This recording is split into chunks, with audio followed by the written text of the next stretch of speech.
Look at the picture. See the skull.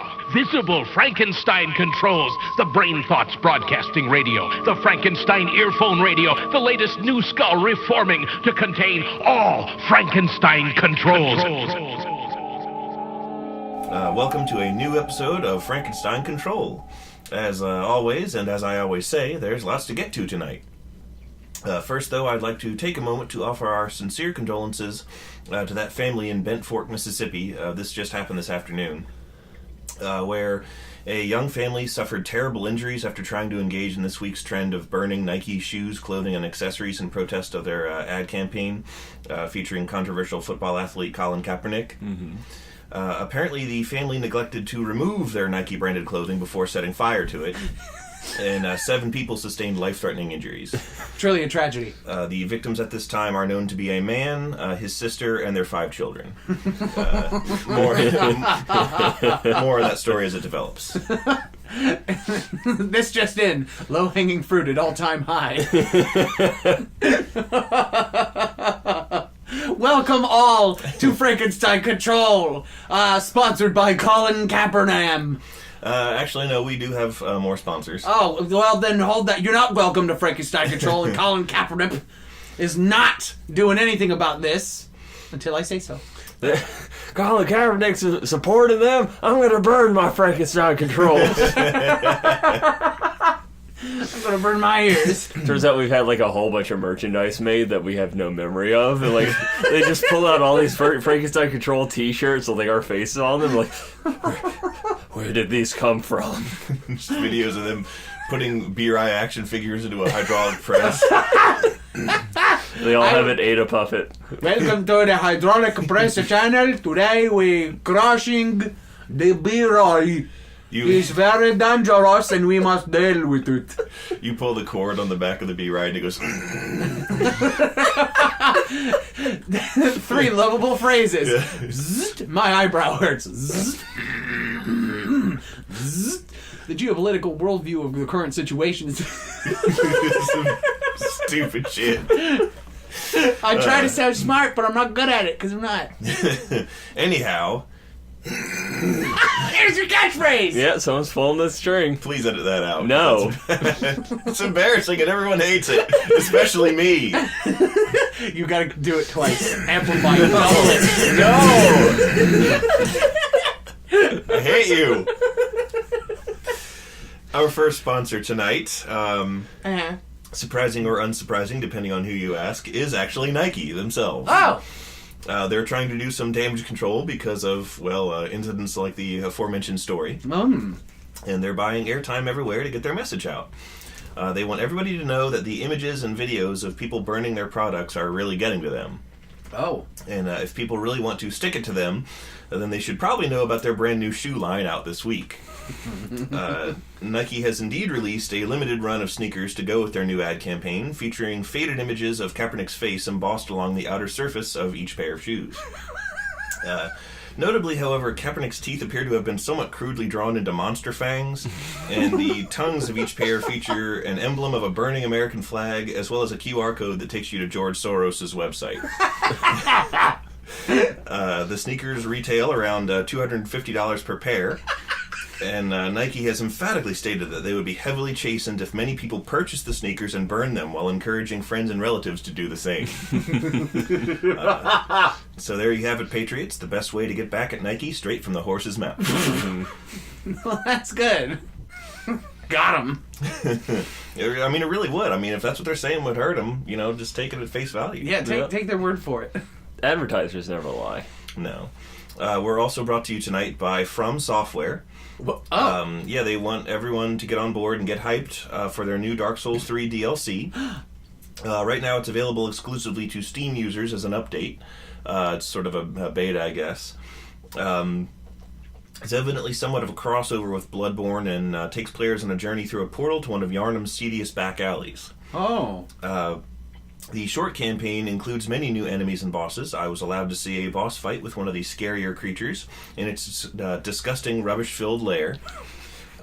He was animated with that gross fur texture they perfected with the cleric beasts. And he was named Malcontent Refuse Dweller Oscar.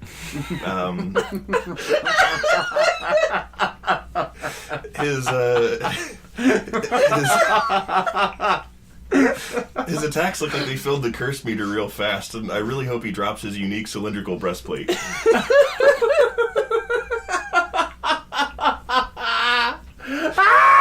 Okay. Anyhow, Real talk, though. Be right. yeah. You do know that a major character in Dark Souls lore is also named Oscar, right?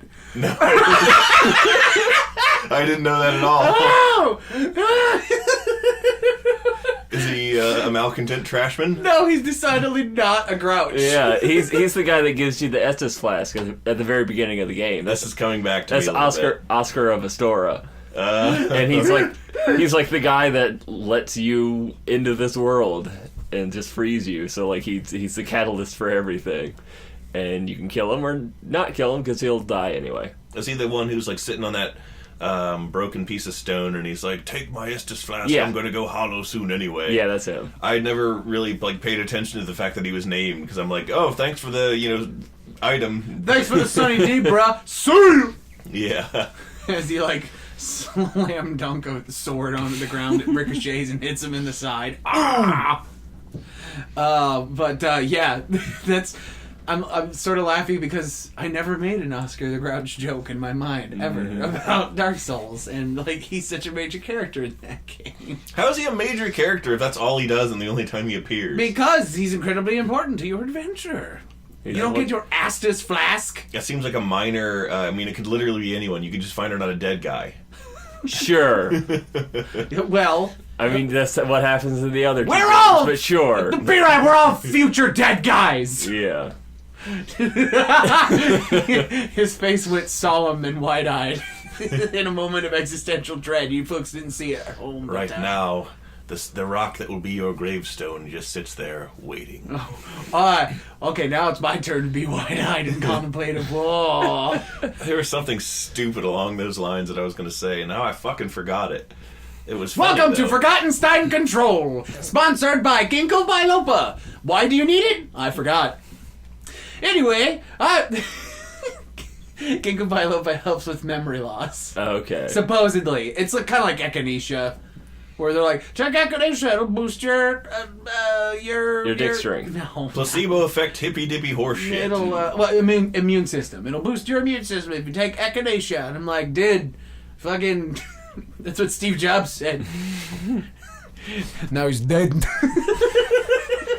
He wanted to charge the crystal instead of get actual chemotherapy. And Yeah. Sorry, we were talking about the legacy of Steve Jobs because some biopic from a former fling of his came out recently or whatever, and it was interesting. Also, he's a trash boy and he sucks. Anyway, well, I mean, he sucked because he's dead now. Ha! Go! I'm your host, as always, T-Dog, T-Money, Pope Tay-Tay the 7th, Trussell, otherwise known as Taylor Russell. To my left is pop star sensation Ada Ship. That's me. I had the #1 hit single in Britain and Tanzania. Where are my crabs? And it wasn't a cover of that, what's his name, Weeble song with the bucket of crabs? No. That's the completely original. The entire song, like I said, the title is Where Are My Crabs? That wasn't me stalling for time. That's just how you pronounce it. Were they not in your green room when you showed up to perform on Late Night with Jimmy Fallon? It was the recollection of the worst day ever in which I did not get my crabs that I desperately need for any performance. And in front of me, as always, trained practitioner in the art of removing pubic lice, B-Rai. I'm B-Rai of the Boreal Valley. I liked Dark Souls 3. Mm-hmm. Like, Was there ever like a general consensus about that game, as there was with like Dark Souls 2, where it's just sort of unanimous? Well, not unanimously, but like a big majority of people are like, shit's bad. That wasn't a very good game. I think the unanimous decision is that it's a great game, but 1 is still better. Or at least flows better. And then, except for the group of people who had played Demon Souls, and then they will say that game is better. Yeah. I haven't, so I wouldn't know. And I don't want to because I don't have a PS3.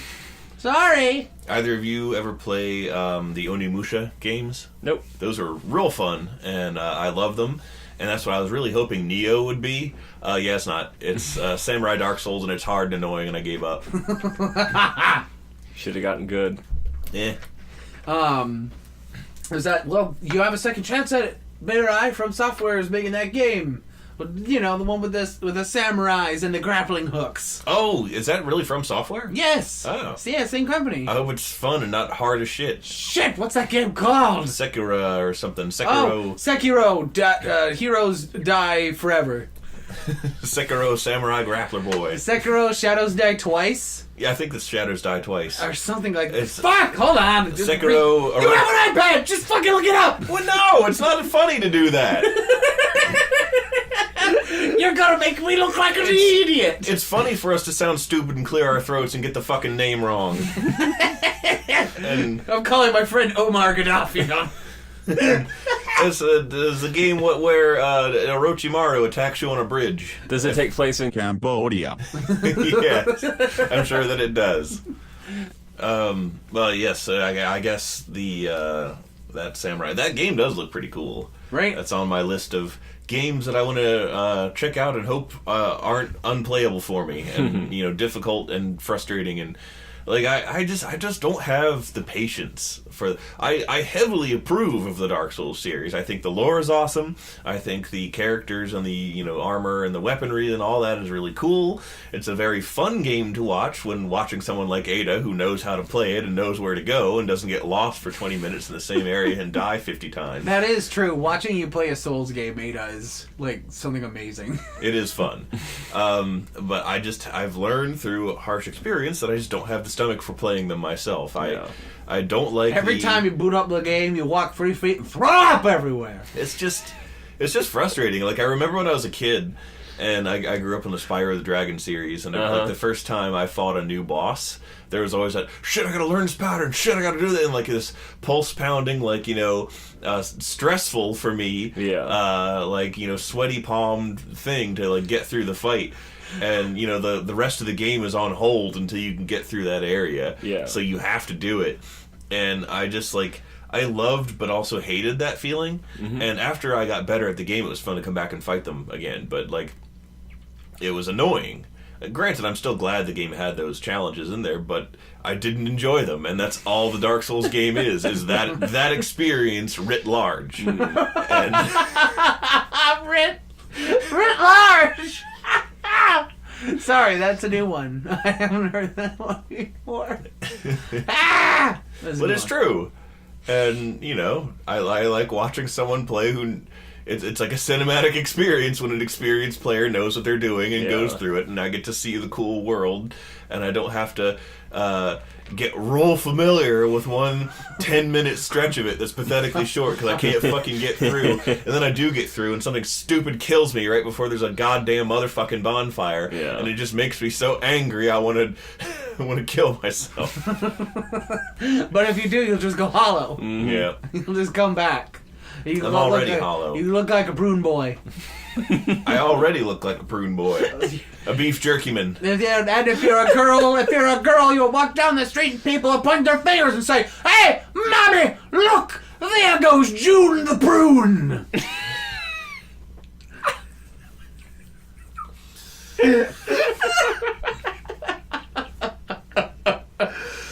Oh my god.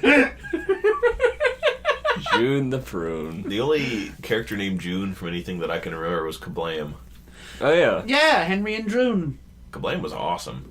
Kablam was a family affair in my house. It was. Everyone, My dad liked it a lot too. So did both my parents. We all sat down and watched that shit. That was a fun time. I can guarantee you guys might be able to guess what my dad's favorite part, because also in my home, everybody enjoyed watching that Kablam, and guess who his favorite Action League hero was? Naturally, the toilet guy. Stinky Diver. Yeah. Stinky Diver was everyone's dad's favorite character.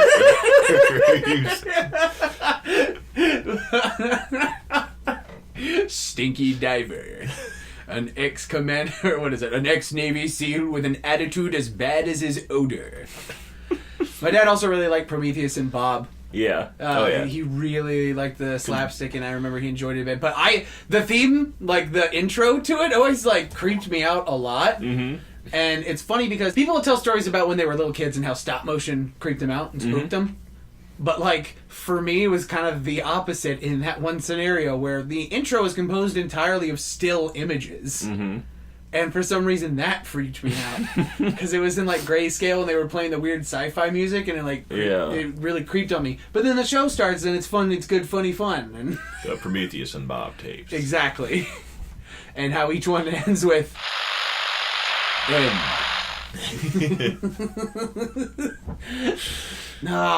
Welcome to Kablam, where comics and nostalgia combine...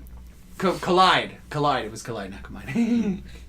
Where, oh man. But yeah, there was a lot of fun. Life of Loopy. Ah, that's the one that I'm thinking of. I was trying to. What's the one with the photo people all? Oh God, you're thinking of Angela Anaconda. Yeah, that's right. I know all there is right. to know about esoteric shit that doesn't matter. What was Life with Loopy? Life with Loopy was kind of like Angela Anaconda, but it was made from cutouts instead of like photos. It was made from like cartoons drawn and then cut out. Okay.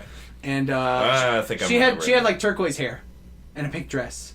That's what I was thinking of. I think I'm just getting them conflated in my brain. Angela Anaconda had an orange dress, and she had black and white skin, and everyone had black and white skin because they were like black and white photos of people. Which I'm like, where'd they get all these photos of people? Mm-hmm. Are they the staff? I don't know. Remember how Angela Anaconda opened up the Digimon the movie? Did that really? Yeah. What? I think I remember that. No, remember what? Yeah, Holy shit, that's like a Mandela effect thing. The Digimon movie that was really just 3 OVAs mashed together. Exactly. Also a thing I didn't know, but the other thing is more important. That is immediately apparent to me as an adult anime fan looking back. I'm like, oh. These are 3 completely unrelated stories with completely different directors and art styles just mashed together for no reason, and they keep talking about this kid over in Canada, like, we'll get to him later, and then, like, you get to him and it has nothing to do with the rest of the story that's been happening. And it abruptly ends. Yeah, but the very beginning of it is introduced by Angela Anaconda doing some Digimon shit. That's like, right. She dresses up like Tai at some point. That's right. I remember. Wait, wow. I've seen pictures of Angela Anaconda dressed as Tai. I thought that was just a funny Photoshop that some 4chaner made. What? I remember that. That's canon to the Digimon universe. Whoa! It's Angelamon. I remember that. It's pronounced Angelaman. Wow. I had forgotten all about that for like 20 fucking years. Yep. Jeegas. And for good reason, because it's not very good. No. Wow, and I remember thinking like, oh, cool, they did like a tie-in with that Kablam thing. That's kind of okay. I mean, I could have take it or leave it, but I guess it's kind of okay. Did Angela Anaconda didn't start on Kablam, did it? I don't think because I think they like started as shorts. Yeah, they started as shorts on I'm conflating a lot of shit in my head. On what would one day become ABC Family. It was called something before that, but I forgot what it was called. It was a network, and they needed to fill time, so because they were a budding network, so they just put like shit on it, and whatever shit they could find, like Walter Mellon and Bruno the Kid. I don't remember either. Well, maybe Walter Mellon. It's funny. I mean, the only reason I remember Walter Mellon is because the show itself sucked, but the concept had a really good hook. Which was Walter was a substitute hero, and each episode revolved around him replacing a superhero or just a hero in general.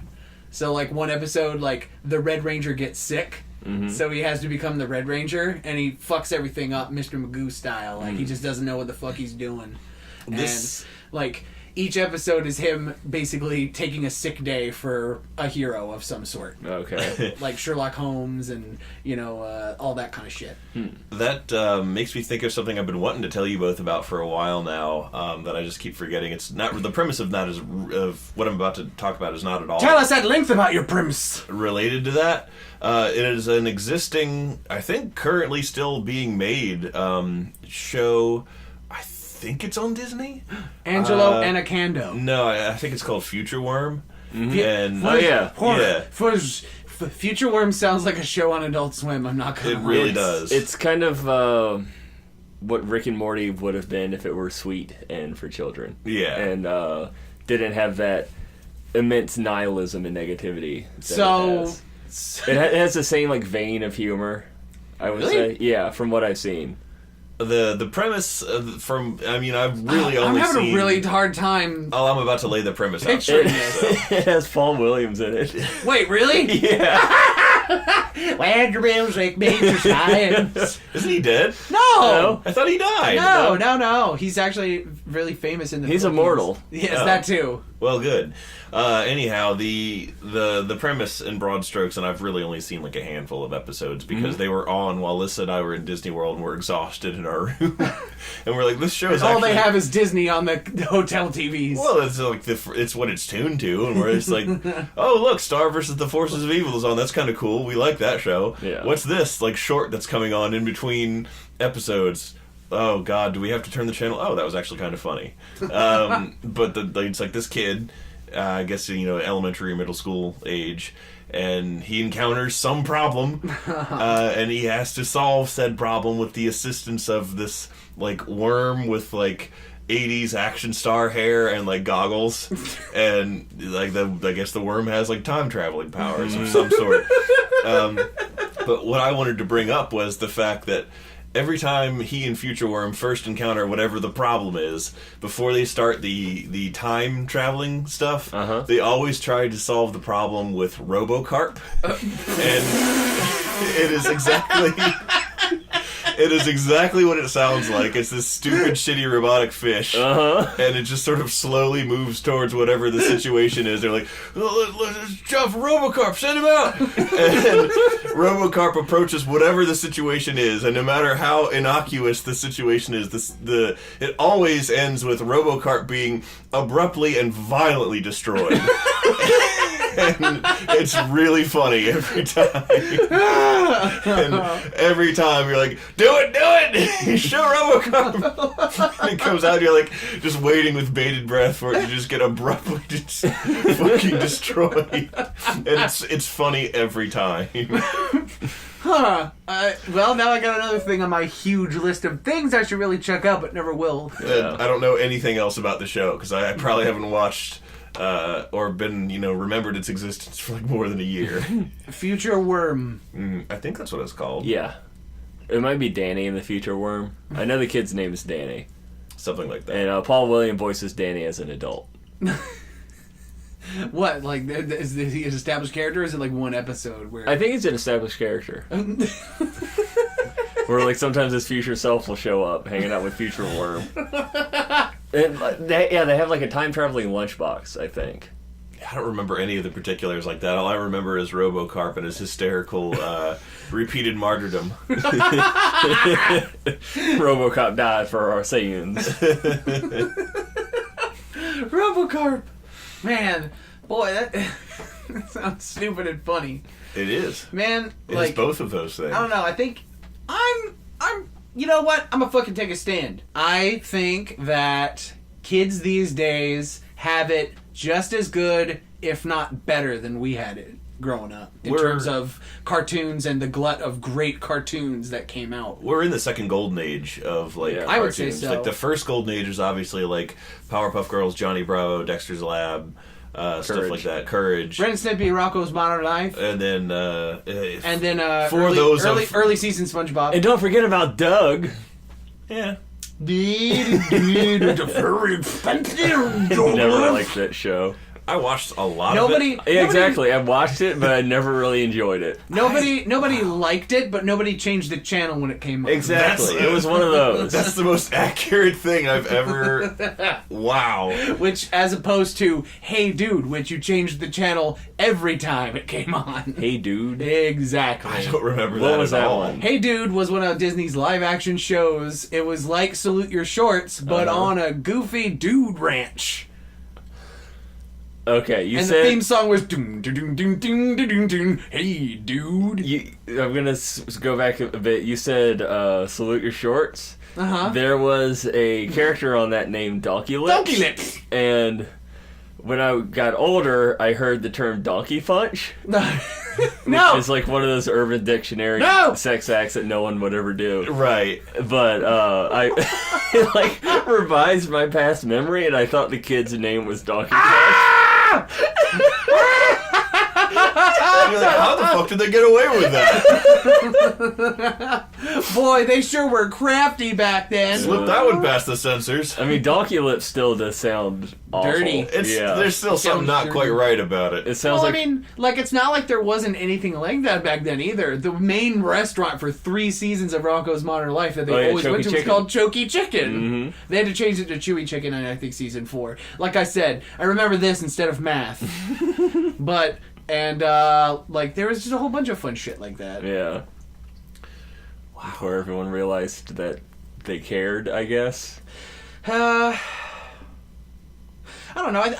I still think that there's stuff like that in cartoons now, especially now, but it's just like harder to find I also want to take a and minute a little to bit more stretched out. revise a statement that I made about, well, not really revise, just more clarify a statement that I made about a currently running good cartoon show that I enjoy, which is the Summer Camp Island. Yeah. I was talking with one of my friends, it was Courtney actually, who asked Lissa if that was the, she was getting that confused by the description with that horrible Total Drama Island. Oh! That god-awful, like, weird period of time where Canadians took over Cartoon Network and ruined everything. yeah. That And I was is like, that is Cartoon Network Starcade. Yes, and I was like, Teletoon took over. very much no. Summer Camp Island is charming and cute, and it's what you get when the majority of the writers and developers of Adventure Time leave the sinking ship and go do their own thing now. Yeah. Well, that's yet another plug for Thundercleese Island. Thanks, Thundercleese. Who let Andy Merrill in here? Andy Merrill, you go back to haunting my memories of middle school. You stay out of here. You're no mother.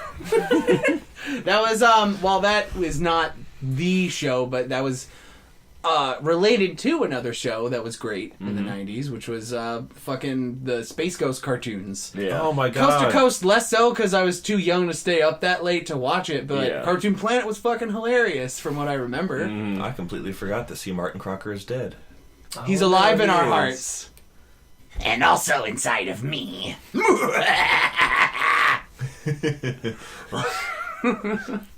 I think maybe you guys should change the subject.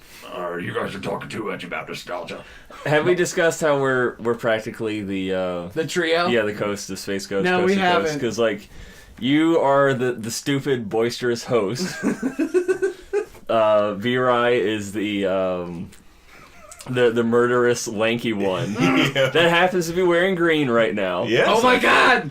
I do And have mantis-like hands. and I'm the quiet one with a really deep voice that does all the behind the scenes stuff. Yeah. Oh my god! We're the fucking Space Ghost, baby! Jesus Christ! Remember that time Ada was like the early on host of Toonami? And now back to the fun. Ada, what are you doing in there? I told you to edit the newest episode of Frankenstein Control. I'm kind of busy right now. I'm busy getting back to the fun. Hey, I think I'm gonna dip out. There's a knife sale at Macy's. Ada, I think we need to take B-Ride to the hospital. I need flavor ice. Man, those cartoons are so, like, it's easy to just look back and watch them and go, ha ha ha, these are funny. But, like, back then, there really wasn't anything like that. Yeah. in like an animated form. It was so strange. Yeah. So out of nowhere.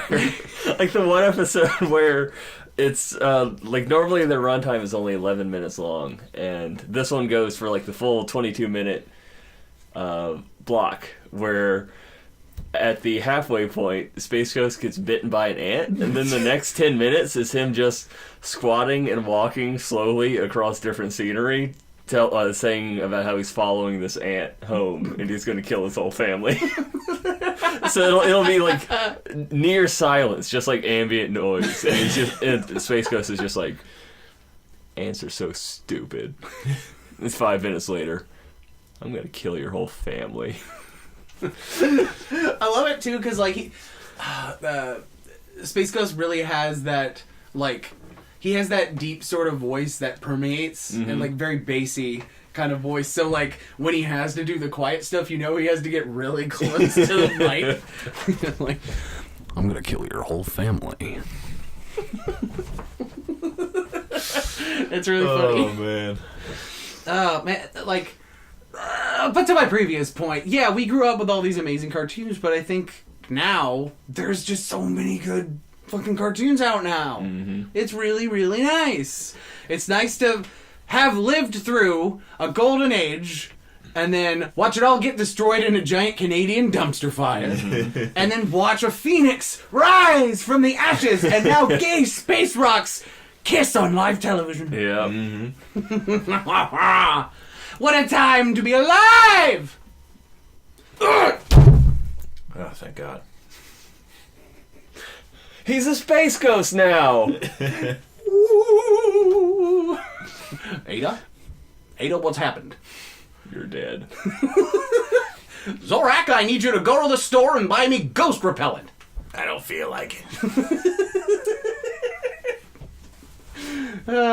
This has been a tribute to C. Martin Croker. You were a good man and you changed our lives. Oh, fun fact about C. Martin Croker, by the way. I know it's like not on topic, like it's like happened a long time ago, but I want to say, dude was fucking amazing. He did more than just the voices of Moltar and He animated Zorak. them. He animated the damn Yeah. show. I didn't know that. Yeah. He did all the, like a lot of the art that you see in that show was all just like cropped out from the original TV show. Yeah. But then as they got like a better budget and like wanted more advanced stuff, they like have brand new animation, and he was the one doing all those. Wow.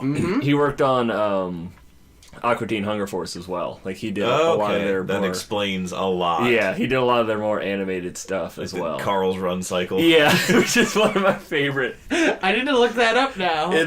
I can't even remember what the episode was, but like he just sees something that is like Carl attractant, basically, like a nude woman or something, with like covered in barbecue sauce or something. Something ridiculous. Nothing good. Yeah, nothing good, and he just. Like you see him pop out the window and then just run straight into the Aqua Teen's yard. And this run cycle is silly. Yes. Because imagine him go in a full-blown sprint. With his flip-flops flopping and this. Yeah. And being that fat. Oh, much like a fat running Carl, we too must exit this mortal coil for the week. But we shall return, my loyal friends and families and cockroaches. Nah, I'm gonna be a space pirate now. You're going to be a cockroach and you're going to like it. You can't make me. Well, look at that, he made me. Now even you know I am a menace. I hand you the secrets to save the entire human race and the entire universe.